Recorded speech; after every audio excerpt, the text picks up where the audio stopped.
Abang sibuk ya sebagai politisi, ketua BKSAB, dan aktivitas yang lainnya. Bagaimana ini menjalani rutinitas ini dengan apa hobi lain selain rutinitas di parlemen ini? Yang pertama, ada kaidah bagus sekali, berikan pekerjaan kepada orang yang sibuk. Jadi orang yang nggak sibuk ya emang nggak bisa kerja, pandangan saya. Jadi ketika saya dapat amanah kerjaan, ini tuh nikmat, bukan beban, ya harus dioptimalkan. Yang pertama. Yang kedua, nggak bisa sendiri. Makanya saya dibantu TA, dibantu staf. Yang paling utama istri dan keluarga. Ya, kenapa? Karena Nabi Muhammad SAW itu kalau berjihad, istri.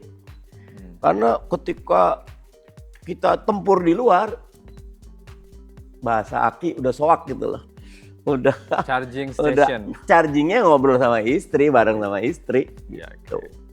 Jadi yang bikin kuat itu kita menganggap ini nikmat yang harus disyukuri. Dan yang kedua jangan sendirian. Dan yang ketiga keluarga harus dukung. Ya. Nah kalau untuk hobi apa nih yang dilakoni? Hobi yang pertama saya suka bertanam bunga gitu lah. Oh gitu. Apa namanya bunga-bunga kecil tuh saya beli di Tokopedia. Ini buat nama. Tanam ketika anturium berbunga atau wah itu senang sekali. Ya jadi di halaman rumah. Kadang-kadang ada, saya tuh punya tempat kerja kecil 2 kali 3 meter, ada 1 kali 2 meternya tuh terbuka gitu, udah di situ aja. Sama itu yang sering bikin berantem sama istri, saya suka kucing gitu loh. Istri marah terus kalau pipisnya banyak, tapi ya apa ngusap-ngusapnya, meluk-melukin si Moni namanya, itu cucu yang paling utama sih, cucu ya. Ya. Jadi memang hobinya gardening dan piara kucing. Piara kucing. Okay. Kalau untuk kucing selain Moni apa lagi nih yang dimiliki? Ada banyak, kucing kampung 4 gitu kan, kita kasih makan terus. Tinggal ketika dia masuk berantem, jadi jangan masuk, yang kucing kampung kasih makan di luar, yang Moni kasih makan di dalam. Kayak Bobby Kartanegara ya. Kalau itu keren, menjadi seleb. Kalau Moni itu tapi gitu Moni itu dia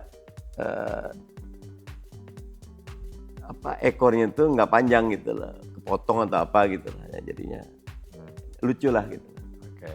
Dia Maine Coon, meranakan Maine Coon, tapi akarnya harusnya kan panjang tuhnya, ekornya ini enggak, jadi lucu aja. Ya.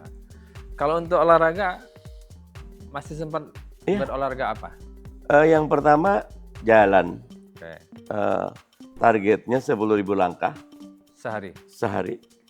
Nanti bulan Mei ikut 10K 10 kilo. Sekarang lagi latihan 5 kilo aja gitu.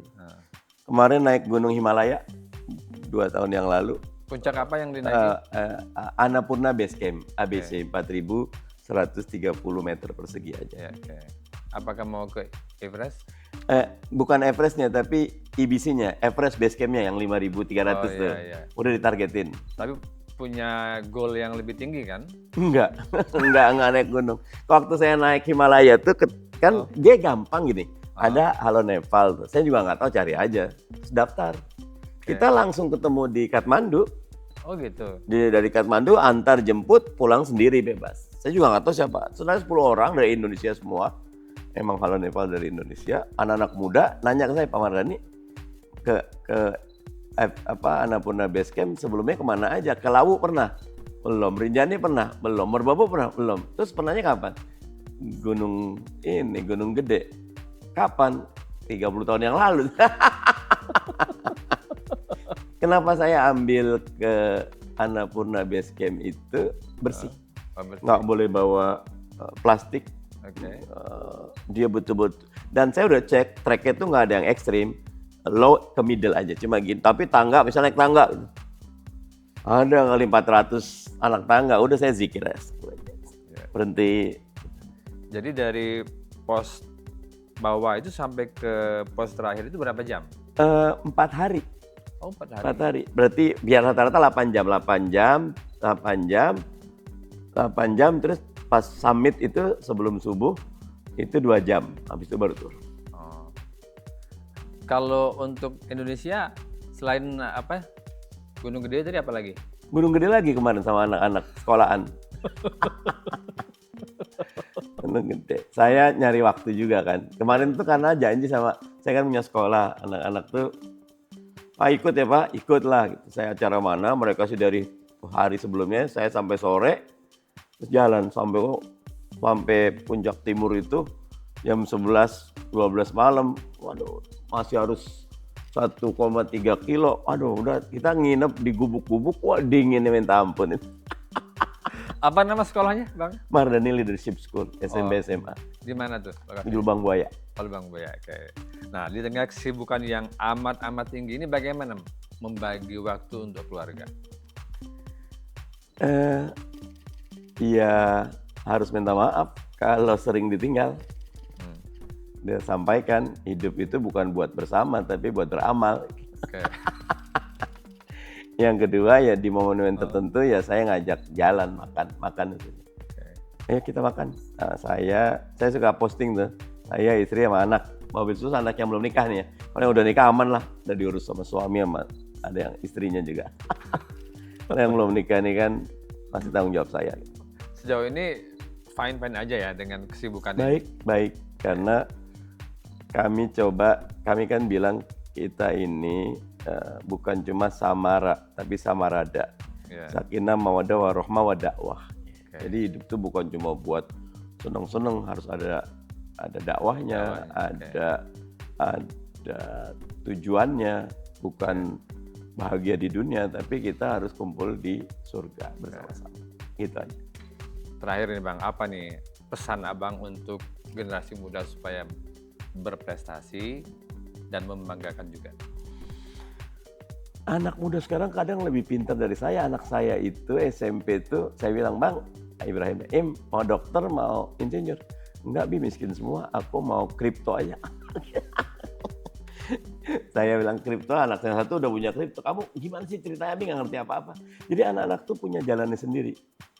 Kalau saya nggak mau pesan, saya cuma bilang, ayo kita buka hati, buka pikiran, buka telinga, dengerin anak-anak. Kita dengerin Gen Z kita. Mereka pandai, tapi kadang-kadang kita memandangnya rendah. Nah, kalau didengarkan, didorong, dikembangkan, malah akhirnya mendekat ke kita. Yeah. Tapi kalau kita datang tuh ngebebel, marah, komen, jadi jauh dari kita. Dulu saya tuh sebagai saya film favorit Osin. Yeah. Siapa yang tahu Osin udah tua saya bilang. Anak saya RCTI, SCTV, ANTV, Metro TV 13-16. Cucu saya nggak ada yang lihat TV, gadget semua. Yeah. Jadi makin ke bawah makin berat tantangannya. Kita harus makin empati sama anak-anak muda. Jadi mengarahkan, menemani aja, menemani dan membuka ruang mendengar aja. Saya makanya ketemu, gimana sekolah? Enggak. Bang, apa yang bagus hari ini? Gitu. Saya tanya dia, biar dia apa perspektif dia yang bagusnya gitu. Karena dengerin Deddy Corbuzier, kadang podcastnya Mahfud MD bilang, anak SMP udah kayak gini, kamu ABJ belum kayak gitu loh. Ya, kadang-kadang jauh lebih pandai mereka, karena kan informasi lebih banyak mereka. Ya. Oke, terima kasih Bang, semoga menginspirasi pembaca dan penonton. Saya yang senang. Sukses terus Voice of Indonesia, senang. Dan maaf baru terwujud sekarang. Oke, terima kasih Bang. Assalamualaikum warahmatullahi wabarakatuh. Salam.